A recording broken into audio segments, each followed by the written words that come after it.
la mine qui nous alimente en matière première se trouve à Boisère. Nous n'avons pas de minerai porteur de cobalt ici. La provenance est de Boisère. Et avec, c'est vers Ouarzazate. D'accord? Et avec ce métal, on ne valorise pas que le cobalt. Il y a également du cuivre, de l'arsenic, du nickel et de l'or. Donc tout ça vient dans la même formulation, enfin le même minerai. Et il y a déjà une première valorisation qui se fait à Boisère. Si vous voulez, sur toute la chaîne, on démarre avec un minerai qui fait du 0,6 à 1% cobalt. Et vous allez voir en bout de ligne, ça finit à 99,9% de cobalt. Donc on part de très peu et on arrive à quelque chose d'extrêmement riche et de valorisé, qui est justement la cathode de cobalt, qui devient à son tour matière première pour d'autres unités de production qui sont un peu partout dans le monde. C'est bon? Est-ce qu'on peut démarrer la visite? Oui. Allons-y. Donc je donne la parole à monsieur Samoukala pour la visite.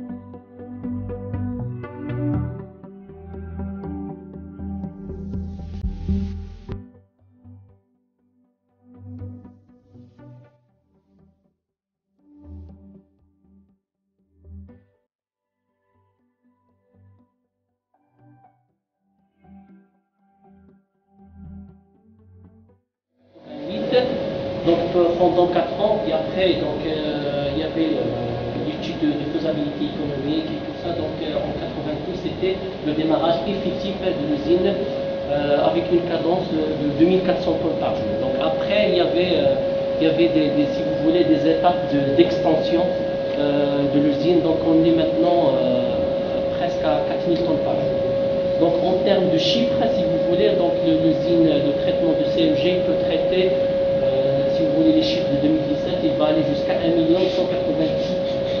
000 tonnes pour l'année 2017. On fait 3 types de concentrés, on a un quatrième, on va en parler par la suite. On fait 3 types de concentrés. C'est le concentré zinc avec une production annuelle pour l'année de 2017 de vers 80 200 tonnes secs. Pour le plan, on fait un concentré plan avec une capacité de 17 300 tonnes par an, donc vers les 17 900 pour le concentré cuivre. Donc si vous voulez, donc là, c'est tout à fait différent par rapport à la CTT. La CTT, vous êtes à l'hydrométhanol.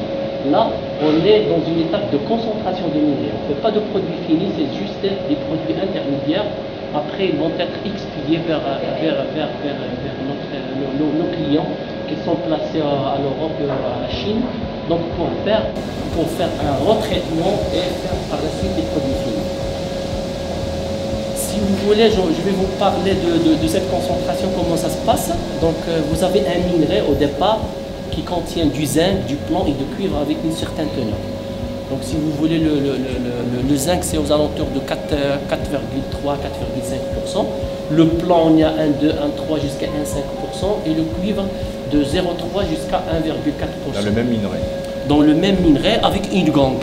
Donc notre objectif principal c'est de faire séparer chaque minéralisation, la concentrer à part. Par exemple pour le zinc on va le concentrer de 4% jusqu'à 48%. Ça c'est notre si vous voulez, notre objectif ultime à la CMG. Par exemple pour le plomb, on va le concentrer depuis une teneur de 1,315 jusqu'à 60%. Pour le cuivre, on va le concentrer depuis une teneur de 0,3, 1,4 jusqu'à 20 à 24%. Ça, c'est notre objectif. La méthode de concentration, comment on va le faire? Donc, on reçoit le minerai depuis Hajjar, depuis Dra, on a d'autres chantiers externes. Le plus loin, c'est à 70-80 km de l'usine. Donc, c'est Amensif, Terradine, Trasfar. Donc, On reçoit le minerai ici, on a une plateforme de réception. Après, on a ce qu'on appelle le stock simil. Ça, c'est le stock simil, si vous voulez, avec des extracteurs. Il a une capacité de 6000 tonnes. Donc, on reçoit le produit. Et par exemple, par Hajla, on le reçoit via un skip. C'est-à-dire, c'est un type d'ascenseur pour ramener le produit depuis le fond jusqu'à le jour. Donc, une fois on le reçoit ici, on a un système de concassage. C'est-à-dire, on va préparer le minerai mécaniquement. Donc c'est l'unité de concassage, criblage. Là, on était à presque une roche de 12 cm. Là, on va passer à 1,4 cm de diamètre. Ok, une fois on fait le concassage, là, on va passer à l'usine de traitement.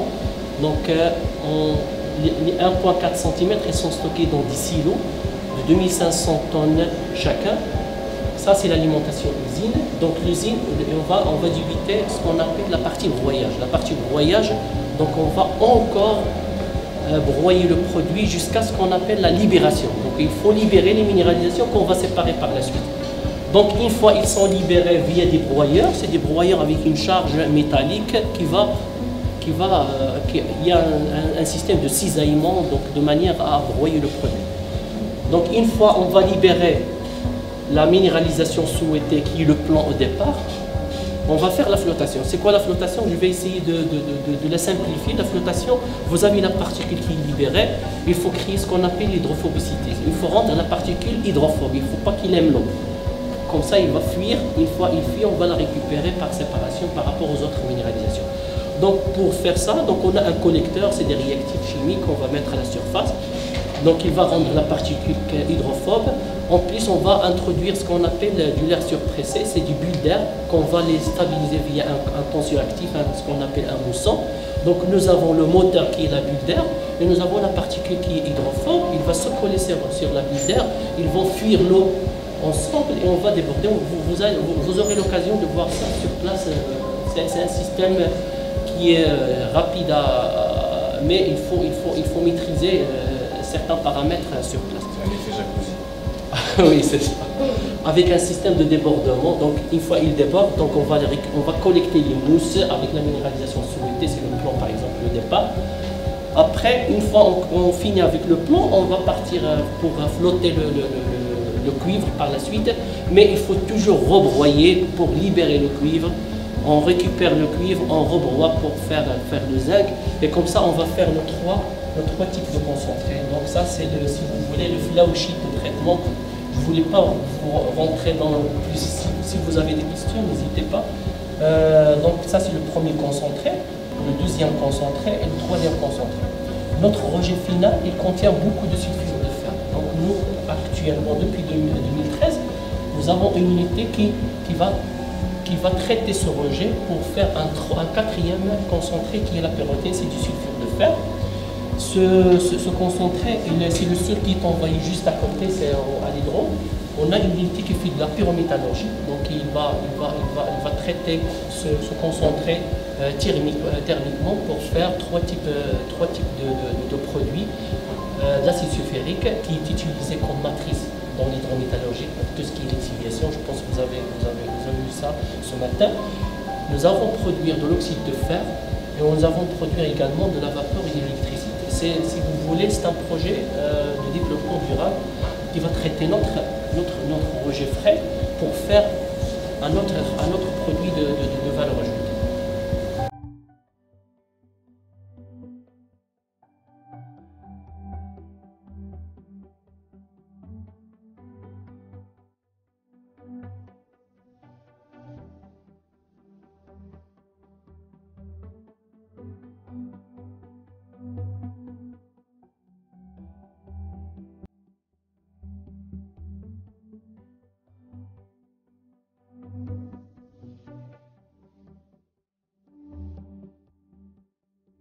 Et donc ici, nous avons le procédé d'extraction hydrométallurgique qui consiste à faire la mise en solution du cobalt à partir des minéraux par une attaque acide. Ensuite, la solution riche en cobalt est purifiée pour être débarrassée des autres métaux qui accompagnent le cobalt dans sa matrice de base. Une fois ces métaux comme le nickel, le fer, l'arsenic éliminés, nous avons une solution pure de cobalt qui va subir un procédé d'électrolyse qui consiste à recristalliser ce cobalt liquide comme solide. Et c'est ça le métal que vous voyez, le produit fini qui est produit par Electrowinning. Et vous produisez combien de tonnes par an? Nous avons une capacité de 2000 tonnes annuelles de cobalt. Et qu'est-ce que vous faites des autres produits?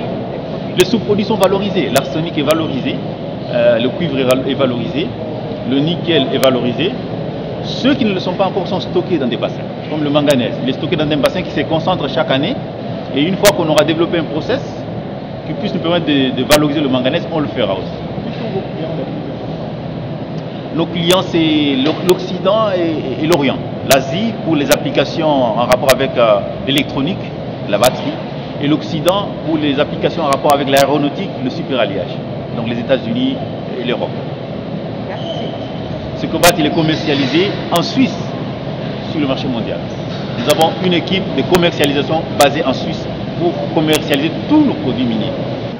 Donc le centre de recherche, il est en plus, on va parler des références, en plus des certificats, il est accrédité. Donc l'accréditation, c'est un grade de plus que la certification parce qu'il vise justement la fiabilité des analyses. La troisième activité, c'est une activité appui, c'est-à-dire que nos mines de notre groupe, il y a une équipe au niveau du centre de recherche elle supporte les usines dans l'amélioration des performances. Quand il y a une contrainte, quand il y a un changement au niveau des exigences de nos clients, donc c'est le centre de recherche qui travaille sur cette partie. Nous avons la facilité de travailler sur ça parce que tous les procédés de management ont été développés dans ce centre de recherche. Donc c'est plus facile quand c'est nous qui avons développé les procédés d'intervenir. Faire la recherche pour trouver des mines, faire la recherche pour trouver des gisements sur le terrain. Management, il y a les géologues de Réminex. Dans la partie, nous, on est Réminex centre de recherche, mais il y a Réminex ingénierie, il y a Réminex géologie qui fait la recherche des gisements, il y a Réminex ici qui développe le procédé, et puis il y a Réminex ils mettent au point l'industrialisation de ce que nous avons développé. Donc le groupe manager, c'est un groupe intégré en fait. Donc, il y a toutes les entités. C'est pourquoi ça nous permet de gagner du temps en termes de réalisation.